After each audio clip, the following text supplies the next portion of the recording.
दोस्तों, जैसा कि आप लोगों ने सुना है कि JCECEB झारखंड जो है, झारखंड सरकार जो है वो 2021 और 2023 का सेशन जो है, 2021 से लेकर 2023 तक का जो सेशन है उसका बीएड का जो है नामांकन प्रक्रिया का नोटिफिकेशन जारी कर दिया है।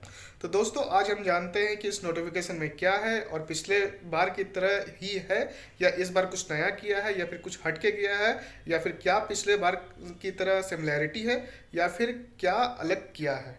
तो दोस्तों, बने रहे हमारे साथ। तो दोस्तों, फाइनली इस बार जो है एक सही टाइम पर जो है नोटिफिकेशन जारी कर चुका है JCECB ने।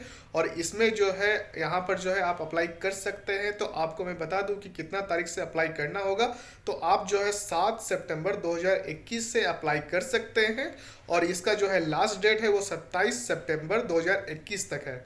और दोस्तों, सबसे बड़ी बात यह है कि इस बार जो है फीस जो है वो कम ली गई है। पिछले बार जो है जनरल और EWS का वो 1000 था और इस बार जो है ओनली 500 रुपीज़ जो है वो जनरल और EWS का कोटा का लोगों के लिए, फॉर्म के लिए रखा गया है।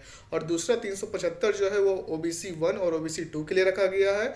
और तीसरा जो है वो ST और SC और सभी प्रकार की महिलाएं, सभी प्रकार की महिलाएं का मतलब हो गया कि कोई भी महिला हो, किसी भी कैटेगरी की हो, उसे 250 रुपये ही लिया जाएगा।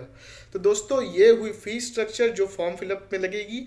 अब ये इसका एलिजिबिलिटी क्राइटेरिया बता दूं। तो दोस्तों, इसका एलिजिबिलिटी क्राइटेरिया है कि आपको जो है ग्रेजुएशन, मिनिमम ग्रेजुएशन या फिर पोस्ट ग्रेजुएशन मिनिमम 50% के साथ पास करना होगा। और आपको जो है ऑनर सब्जेक्ट से ही पास करना होगा। कोई ना कोई प्रतिष्ठा का विषय होना ही चाहिए आपका। और दूसरा अगर आप बीटेक किए हुए हैं तो बीटेक में जो है स्पेशलाइजेशन जो है आपको साइंस या फिर मैथ का होगा। और आपका 55% उसमें एनियाव होना चाहिए। और दोस्तों, यहाँ पर आप बात करेंगे मेरिट लिस्ट का। तो दोस्तों, मेरिट लिस्ट जो है यहाँ पर जो बन रहा है वो मेरिट लिस्ट जो है वो ग्रेजुएशन बेसिस पर बनेगा। ग्रेजुएशन का जो मार्क्स आया है उस पर। दोस्तों, मार्क्स में भी आपका ऑनर्स मार्क्स पे नहीं बनेगा, हमेशा ओवरऑल मार्क्स पे बनेगा। दोस्तों, यहाँ पर आप ये याद रखिए, अगर आप ग्रेडिंग सिस्टम में जो है पास किए हैं, ग्रेडिंग सिस्टम में अगर पास किए हुए हैं तो उसमें 9.5 से इंटू जो करेंगे वही आपका परसेंटेज होगा। और अगर आप जो है परसेंटेज सिस्टम से पास किए हैं तो नॉर्मली जो है आपको ओवरऑल निकालना पड़ेगा। उसमें आपको सब्सिडरी और जो ऑनर्स है सबका मिला के ओवरऑल जितना परसेंटेज हुआ है वो परसेंटेज आपको लिखना पड़ेगा। उसी के हिसाब से आपको मेरिट लिस्ट बनेगा और मेरिट लिस्ट के हिसाब से जो है आपको सीट अलॉटमेंट या फर्स्ट काउंसलिंग सेकंड काउंसलिंग में अपियर होके आपको सीट अलॉटमेंट मिलेगा। और रैंकिंग जो है आपको ग्रेजुएशन बेसिस के मार्क्स के बेसिस पर होगा। और दोस्तों, यहाँ पर आप 2-3 क्राइटेरिया है, जैसे कि अगर आप झारखंड के स्टेट यूनिवर्सिटी से पास आउट है ग्रेजुएशन तो आपका 85% जो है आरक्षित सीट है और 15% जो है वो फ्री सीट है। तो ये तो नॉर्मल वाली बात है, ये पिछले बार की तरह ही था। और पिछले बार से हमको लगता है कि ज़्यादा से ज़्यादा खाली यही किया है। पिछले बार जो है जब फॉर्म फिलअप हो रहा था तब ये नोटिफिकेशन नहीं निकाला था, क्योंकि कोविड के बाद, मतलब कि बाद में कोविड आया था और बाद में जो है ये ग्रेजुएशन के बेसिस पर बाद में लिया गया था। लेकिन इस बार जो है शुरुआत में ही बोल दिया गया है कि इस बार जो है हम लोग एंट्रेंस एग्ज़ाम नहीं लेंगे। इस बार जो है टोटल का टोटल जो है आपका, मतलब ग्रेजुएशन बेसिस पर ही मेरिट लिस्ट बनेगा और उसी के बेसिस पर जो है सीट अलॉटमेंट होगा। और ऐसा तो कुछ है नहीं। और दोस्तों, यहाँ पर EWS का 10% कोटा है और OBC 1 का 6 है शायद, और OBC 2 का शायद 8 है। ऐसा ही कुछ कुछ कोटा है ST का और SC का और ट्राइबल ST का भी है।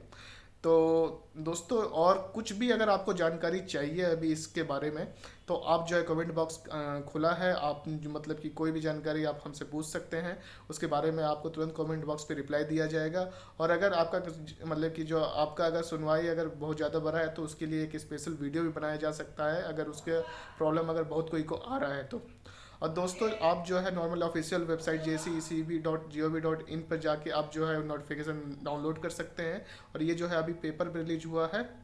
तो दोस्तों, अगर उसमें नहीं है तो थोड़ा देर रुकिए, थोड़ा 1-2 दिन रुकिए, तो ये नोटिफिकेशन आ जाएगा। और दोस्तों, मैं आपको एक फ्री एडवाइस देता हूँ कि आप 7 तारीख को फॉर्म में मत टूटिए। आप 15 तारीख तक वेट कीजिए। 15 से 20 तारीख तक में आप फॉर्म अच्छा से भर लीजिए। आप ना ज़्यादा पहले भरिए और ना ज़्यादा लास्ट में भरिए, क्योंकि नॉर्मली स्टेट गवर्नमेंट का वेबसाइट है तो ज़्यादा रश हो जाता है, तो ज़्यादा ये क्रैश करने लगता है। तो ये मसला हो जाता है। तो दोस्तों, आप अगर ये अगर ये वीडियो आप जो है यूट्यूब पे देख रहे हैं तो चैनल को सब्सक्राइब करें और प्रेस करें बेल आइकन को, और जी इसे ज़्यादा से ज़्यादा शेयर करें, और जितना लोगों को शेयर करेंगे ताकि जो भी इन मतलब कि बीएड में नाम लिखाना चाहते हैं वो इस चैनल को सब्सक्राइब करके वो हमसे अपडेट रहेंगे, और सहूलियत होगा सीट अलॉटमेंट लेने का या फिर मन चाहे मतलब कॉलेज में एडमिशन लेने का। तो दोस्तों बने रहे हमारे साथ। Thank you.